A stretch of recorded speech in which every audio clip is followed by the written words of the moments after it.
Welcome back to Timberborn. Wait. Cut the music. We're not doing Timberborn today.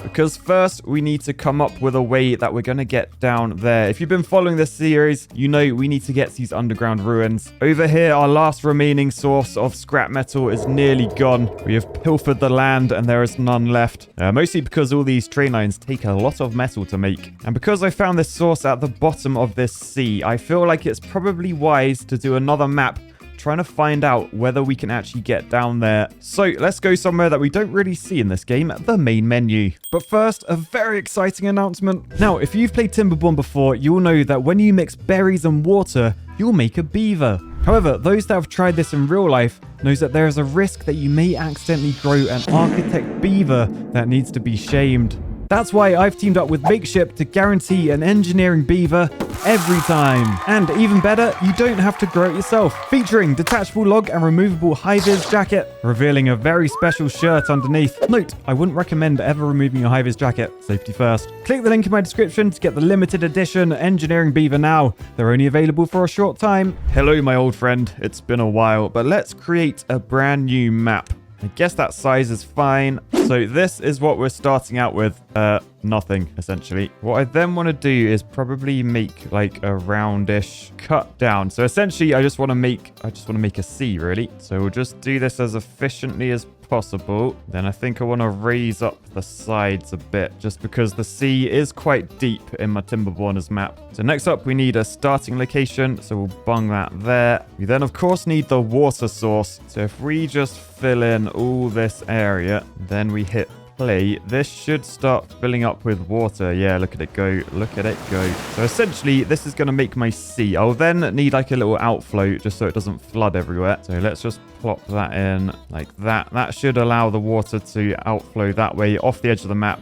Beautiful. We'll speed up time and then we should be able to see this fill up. In the meantime, I probably want like, well, the underground ruin that we're trying to get to. So we'll shove that in the middle. Perhaps we could shove like a few like trees and stuff down here as well. And then probably similar up here, just so we have some wood for my beavers. And of course, some blueberries so our beavers can eat. However, I will pretty much be doing this in creative mode just because it will take years otherwise. So there you go. The water is finally spilling out the sides. I may have actually overestimated how deep that is. Look, it's so dark and terrifying. I feel like there could be like scary eyes looking in there. Some hideous sea monster ready to kill my beavers. But anyway, we'll save this as the sea and then we'll start a new game. I think I want to go with the Iron Teeth because they have some, I think they've got like big old pumps I can use. Well, and they are the faction that live in Engineering as well. So it will come down to the custom maps, not Tesla Valve or the line. They were good videos that you should definitely check out. Then we'll start with 20 adults.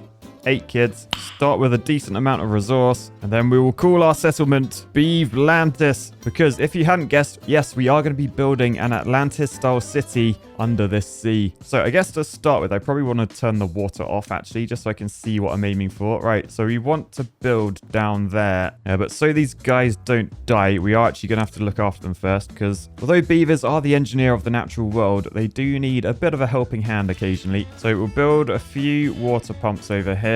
We'll use the dev tools to add a load of science so we can unlock stuff easy. We then need a gatherer flag or two so they can collect berries. A few lumberjack flags so they can cut down trees. And of course, I need to mark these trees to be cut down. Somewhere to store all the logs. Somewhere to store all the berries. Some breeding pods so we can keep our colony going. A farm so they can make more food. Somewhere to store the water. And of course, not all these beavers are going to have jobs. So we probably need somewhere for them to chill out a bit. So I've made a nice little chill out area complete with a carousel and little mud baths. Look at that. Our beavers are happier than ever. So, man, this just keeps going up.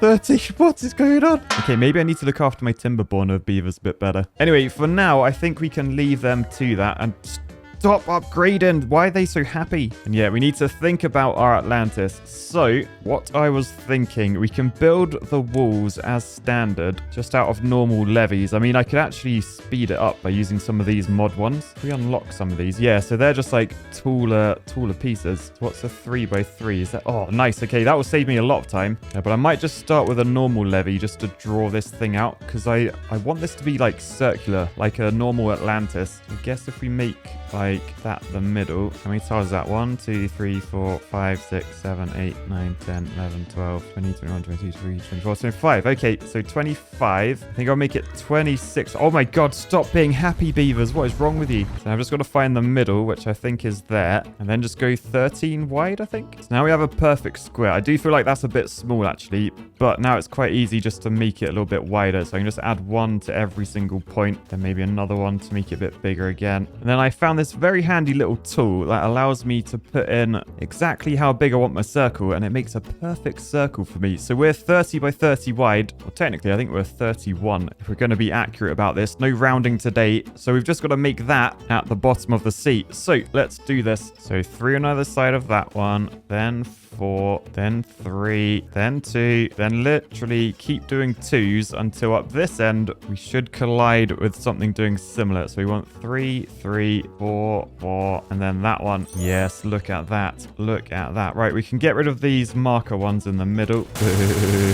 And then from here, we just need to build up, because at the moment, that's at the bottom of the sea. We literally can't even see it. Get it? See it? Because it's the sea. No, never mind. Never mind. So we'll unlock all these fancy new levees, and then we'll just build up. Oh, yeah, until it pokes out the water. Okay, so we don't need as much as I thought, because look, that is now out the water. Okay, so just 2 of each. So I think we'll shove 3s on this end and on those ones. Then I think the rest will probably be these 2s, because they will fit perfectly nearly everywhere. Like in those gaps, all of these can be 2s. And then suddenly, we should have something that almost resembles the layout of an Atlantis. Yeah, look, we're nearly there. We just need the singular platforms to go in. So the normal levees to fill that gap. The same for this point in the middle, because we want our wall to be structurally sound, remember? Although then I'm going to remember that the 3x1s exist. So yeah, we'll put those in instead. Boosh, boosh. And then we have our Atlantis city layout ready to go. However, you'll notice there's water in the middle. Now, water can't get in from the outside.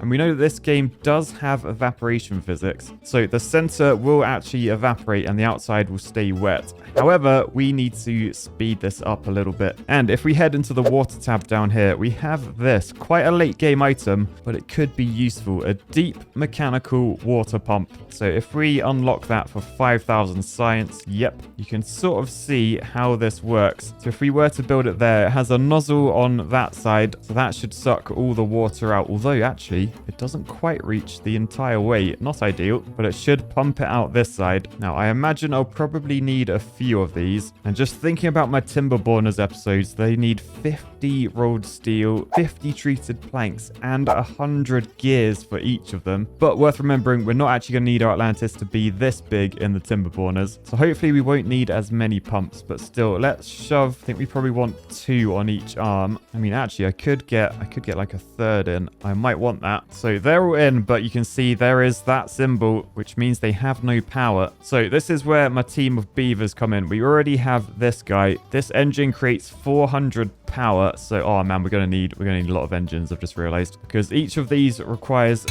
700 HP. So let me just path down this way. Okay, we can probably do a strip of engines along there. I mean, I could probably do like back to back. It's just worth noting where the power is made, like the cog, it comes out the back of this. Not ideal. But yeah, if I did like that sort of thing with a path down the middle, I'll delete some of those trees at the back. That should work fine. I hope I've got enough beavers to power all this as well. So we'll fill all these paths in. Oh, and then actually, no, what I want to do, I've just remembered I am using the development console, so I am basically God. Even more so than normal. So I think this button down here, this allows me to spawn a golem. There we go. So yeah, iron bot 1. So I think that allows me to come to these engines, and now I have this button. So rather than beavers, I can say bots work in there. So I just need 1 golem for each of these. We'll then set each of these to only be controlled by bots, because the bots, unlike the beavers, do not need sleep, which means we can pump 24/7. Yes, these guys are the ultimate log pumpers, it turns out. So next up, we'll just build a load of cogs out the back. Delete this row of trees. Sorry, hippies. Do a load of 4-way shafts out the back there. A load of shafts down there. And then we're ready to take this over to our Atlantis. The trouble is, it's quite a distance across there. So I'm going to have to build... Oh, could I build a bridge? Could I build a bridge? I'm not entirely sure, but I feel like these steel bridges, if I just unlock one of those, Can I build shafts on there? I can't remember. I hope I can. Oh, I can. Okay, this is good.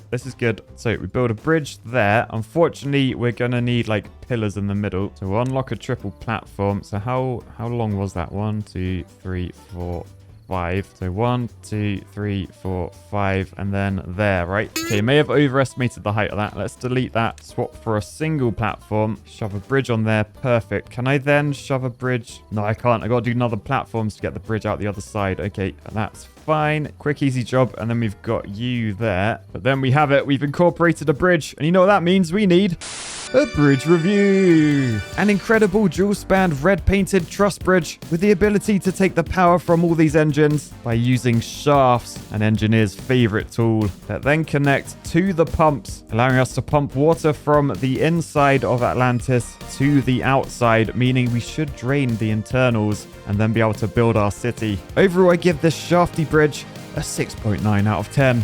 Bridge review. And if you want your own bridge review t-shirt, check out my merch store at realcivilengineer.com. They make your bridge reviews 100% more authentic. All right, so looking at this, unfortunately, it seems we can't actually connect power like into the back. It only goes into the side, which probably means I can only get away with 2 pumps. So yeah, we're gonna have to delete that, build more temporary platforms, and then connect those together like that. So now we have 2 pumps connected. Nice. Then to connect the other ones up, the simplest thing to do is to use the 4-way ones. We can literally just go around the entire top like that, and that will transfer all the power. So then that gets the power over to these 2 pumps. I need to delete the 3rd pump on all of these, annoyingly. All right, so anyway, a few more platforms, a load more shafts, and then all of these pumps are connected, which should mean we start to see the inside go down a lot quicker. So it will speed up time, and then we should be good. Whoa. What's wrong with our beavers? Oh, they're not the beavers. They're the robots. They're out of energy. Oh, poo. Okay, hang on a second. So we need a charging station, which requires power. So let's shove this. Well, we're going to need a few of them, I think. So let's delete some trees, get the charging stations down, path them all up, and then we should see, yep, there you go. Here's our army of log pumpers. So they will go in there and then get charged. Ooh.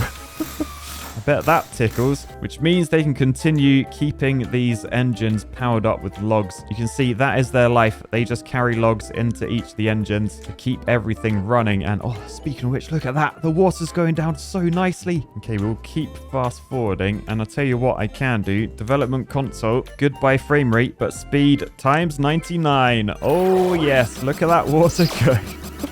Look at those frames go. So there you go.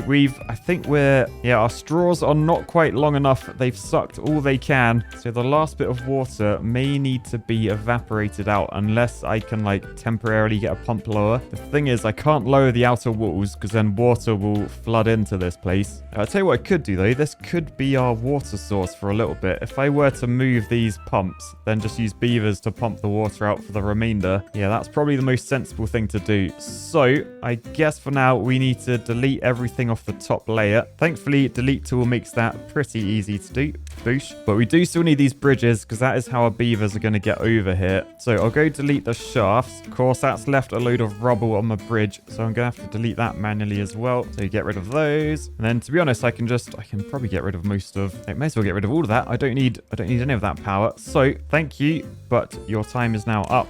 Boosh. All right, and then I'm going to move my district center, which is currently here. I'm going to delete that. Beavers panic for a brief second, but don't worry, beavers. I've just moved the center over this way. So they can still use everything except for these water pumps. You can see they're out of range. I'm going to delete them anyway. So for the meantime, beavers have no access to drinking water except what is stored in there. That should mean they have no choice but to come work the jobs in there. So cheeky little path across the bridge just to get them over there. And then we're going to need to come up with like a stair solution to get our beavers from the top level down to the bottom. So if we just do that, path our way over to there, and down here we can shove our water pumps. And again, probably going to make these robot only because then they can pump through the night. So yep, they're coming across the bridge, down the stairs into our Atlantis, and then they should pump that out. I probably want like water storage a bit closer. I'll probably put it at the end of this bridge here. So store water there because then they don't have to travel so far. Oh no, they've run out of energy. They've run out of energy. Okay, I was probably too hasty to delete these. So let's just add a couple more back in. So now our chargers are up and running. They can be charged up again. I can build more platforms, which allow me to add more pumps. And then we have 4 robotic log pumpers and is what we love to see on this channel, which hopefully means if we go to times 99 speed again, we should see the water level reduce quite quickly, though perhaps not as fast as I wanted. Yeah, I think they're not drinking the water quick enough. So yeah, so I've just realized actually I need enough storage that all that water can go in it. So time to unlock the large tank. And oh boy, these are big boys. Let's store all the water. Right, so if we now do 99 speed, we should hopefully see the water in Atlantis go down and the water in these tanks go up. Oh, look, it's dried out. Right, back to normal speed. Okay, excellent. We actually have dry land, so we can build our city. The one thing I maybe have forgotten, we do actually need a water source so that beavers can drink. So perhaps what I want to do, if I just remove a few trees from down here, could I perhaps build like a little pondy sort of thing? Yeah, so if I do that, if I just hit pause, because this is going to be dangerous, I'm going to replace that with a triple floodgate. And then what I can do, I can lower this to let a bit of water into there. Then I lift it up. So now we have like a little pond down here, and that's where they're going to pump the water from. But I have this mod installed where I can actually, if I press this advanced button, I can link to a stream gauge. So if I unlock a stream gauge, and shove that in there, I can then attach that to it. No, stop. Whoa. Then I can just set this up so that if the water level down here drops because they've been pumping it, it should just let more water in. So I think that's set up. Next up, we've just got we can delete these. We don't need those anymore. We literally delete all these trees as well because they're dead. But then we got the stairs down and we can just start building our city down at the bottom here. And first things first, let's move our district center down here. So I think if I place that here and rename this Beaver Atlantis, then yeah, all of our beavers will come and move in, and then we can get rid of the stairs and try and make them self-sufficient down here. Right, so I've made a little city here with everything we need, although, I nearly forgot this, the underground ruins. The entire reason we got here is so we can build an efficient mine. So there is that in place. All we've got to do now, unfortunately, is delete the bridge. Well, and everything out here, really, because that shouldn't exist. So please don't judge me for this. But goodbye, bridge. It was good knowing you. Boosh. All right, and so there we have it. Our Beaver Atlantis, a fully self-sufficient city under the sea. Not gonna lie, pretty impressed with myself on that one. I think I did a good job. Pat on the back, Matt. Particularly with that. Look at that. It's automatic. I didn't even do anything. So that fills up. Hopefully, it will get to a point where it won't actually flood the beavers. Assuming I set it up right. There's only one way to find out. Oh, I'm nervous. Okay, it should be stopping. It's not stopping. No. Okay, slight teething issues with Beaver Atlantis, but it wouldn't be an Atlantis if it didn't flood occasionally, right? At least one made by me. But anyway, guys, thanks for joining. If you enjoyed, boost the like button. Remember to check out the makeshift plushie. It's only available for a limited time. You can have your very own Engineering Beaver. But for now, I'll say peace, love, and Beaver Atlantis. Bye, guys.